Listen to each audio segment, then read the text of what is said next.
What, dude? What, dude? What, dude? Huh? Hey guys, and welcome back to another episode of Rubber and Chrome. Today we're going to be diving deeper into the clutch issues on the Ironhead, as well as installing some upgrades. So without any further ado, let's get into it.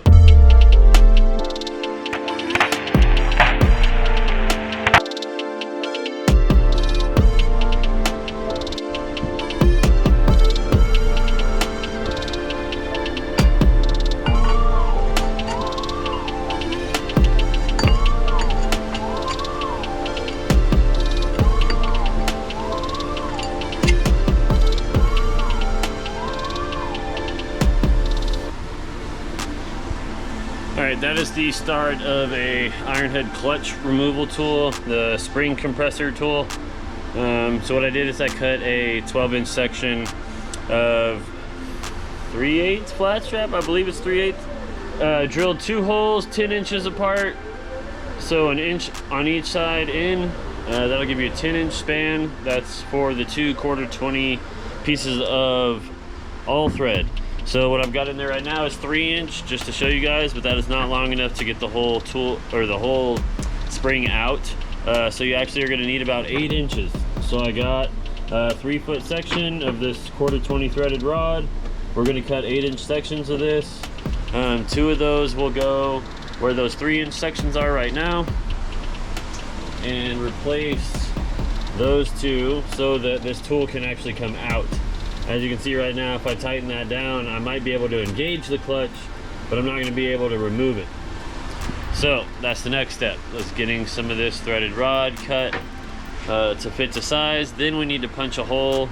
I've already got it center punched, but we do need to drill that hole out to 3/8 and then tap that with a 3/8/16 tap, I believe.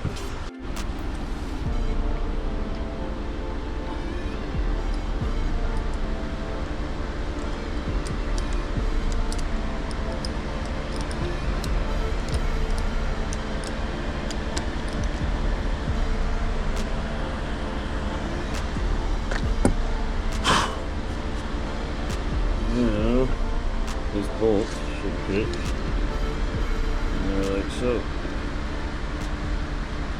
Sweet. Gotta clean out those threads a little bit, and that'll be able to send it through there.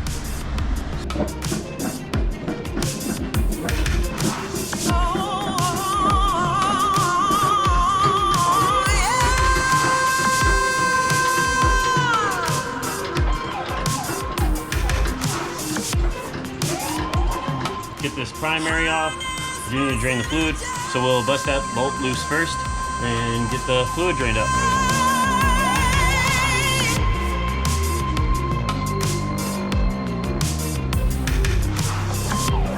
Said I made up my mind this time. I'm taking it over.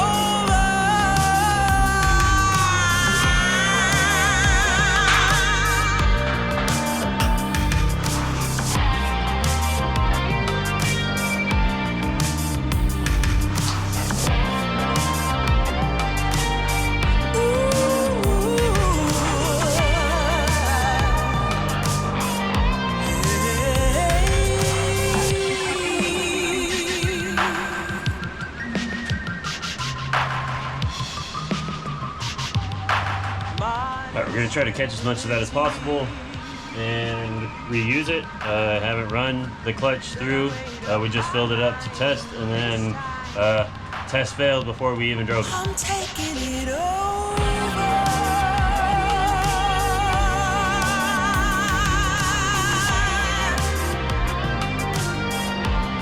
So while we're waiting on that to drain out, another thing I want to upgrade is actually this horn. I can show you guys real quick.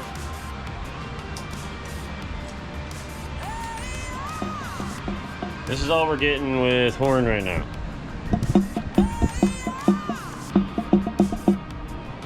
Just a click, a thump, a thunka thunka thunka. So this horn's coming off, and we're going to upgrade that with a new one.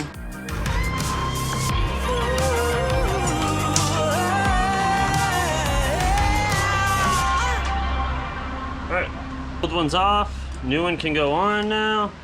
New one's gonna look a whole lot better compared to this big old assembly off the side.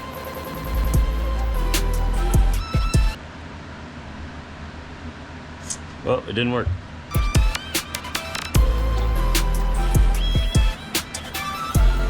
Because this is a single plug, self-grounding.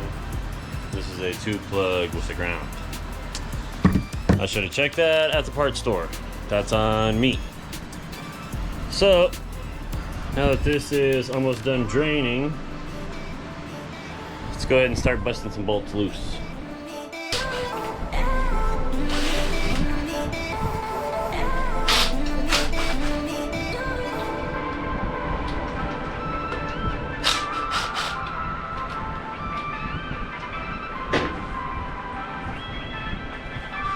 Always use a primary map for your bolts.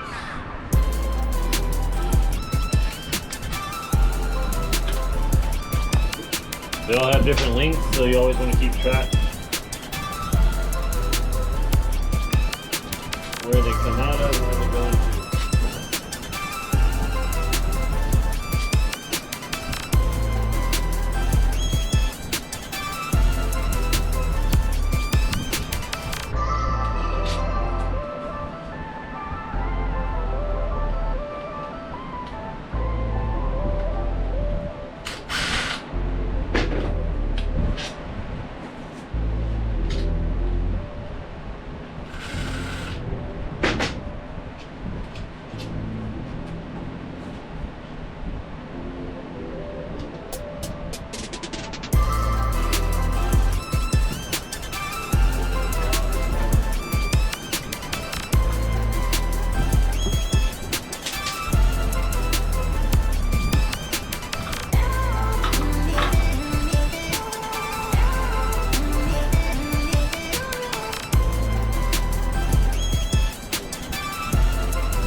Well, this is a little bit embarrassing, but I've got an emergency and I've got to call in reinforcements because, not thinking, I tried to pull out this rear slot and yeah, I forgot to put my flat jack underneath and now I've got a problem.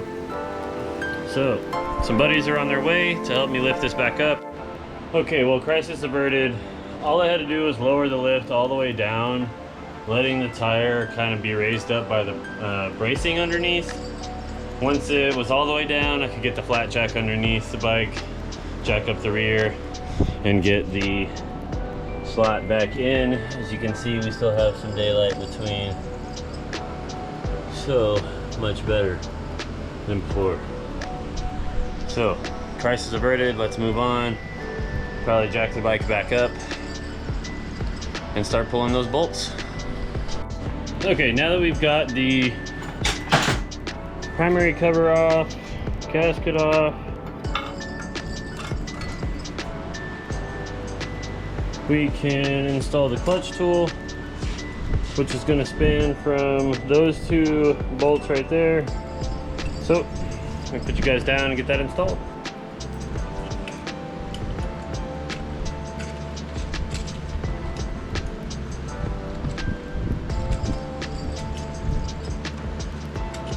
You can actually buy this tool. It is a $50 tool, so if you want to save your 50 bucks, you can do what I did and just make your own. It cost me about $3 in materials at Home Depot.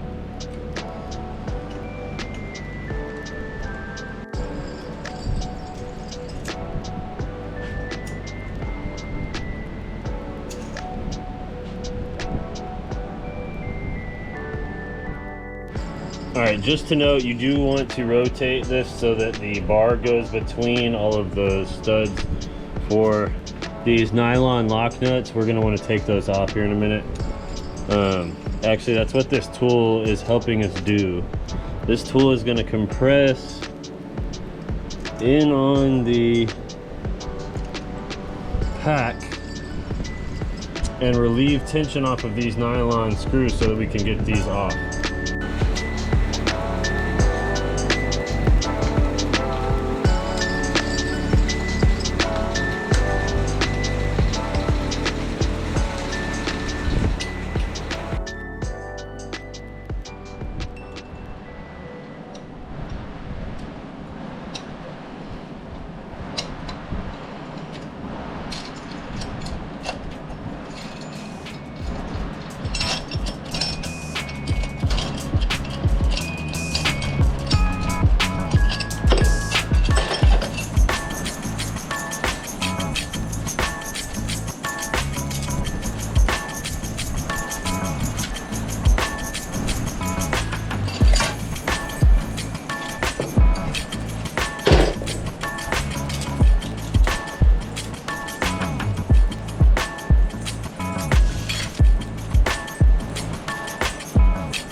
What, dude? What, dude? What, dude? Huh? Dude, that's not even tight. Okay. Y'all, this is not even tightened down. I just removed all of that was installed, and this is not tightened down inside, which means that, yeah, there's no way this was ever gonna engage or disengage, however you want to look at that. That is crazy, bro. Okay, so I just pulled that out by hand, and I'll show y'all. This is not supposed to come out. It's supposed to be tightened on in there. It's supposed to have a washer underneath with clips, like so, that keep it in place. And it's just, I mean, it just fell off in my hand. It was literally, I mean, like two threads on. Oh, Jesus. So this is just being able to freely do what, oh my gosh, dude.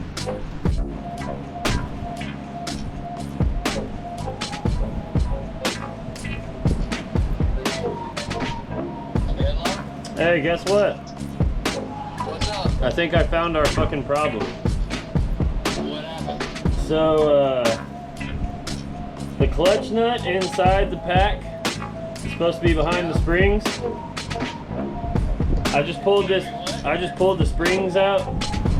Used that clutch tool to get the springs out. This thing wasn't even finger tight, bro. It literally just fell off in my hand with like 2 threads on there. So the pack was just able to do whatever it wanted. I mean, it wasn't, the springs weren't doing nothing to it but holding it down. Shit, fucking, why figure out whatever the torque is on that bitch and ookie that bitch down? Yeah, I'm gonna, well guys, after 4 episodes of trial and error, I believe we finally found the culprit. Problem all along. The way that this clutch works, this nut actually has to be torqued down, not just free spinning like that. And these clips on this retaining washer need to be flipped to keep this from ever backing off. Which was not, which means that this backed off. When you engine brake and let go of your clutch and this engages, it puts enough torque that it could actually torque that back the wrong direction. So what had happened is that it torqued down too hard, or that it backed off too much. And now, as you can see, my clutch pack spins without the drive belt spinning.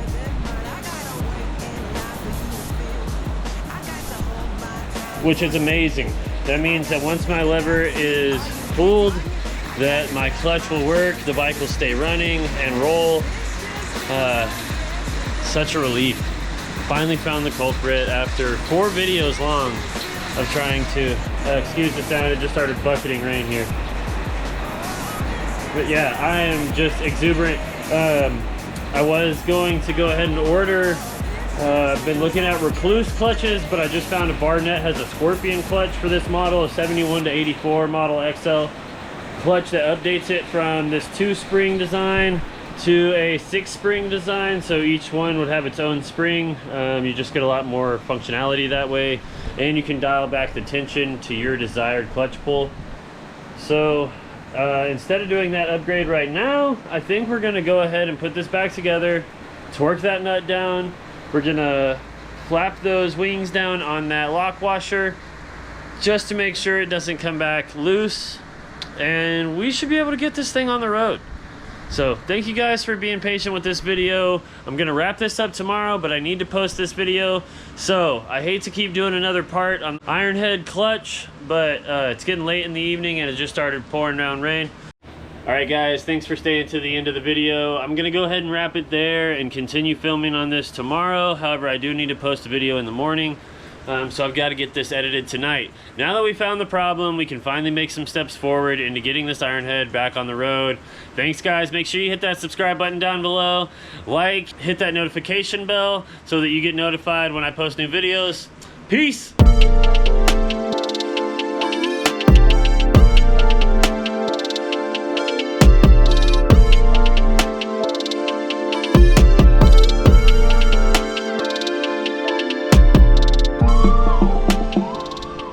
Just a click, a thump, a thunk, a thunk, a thunk.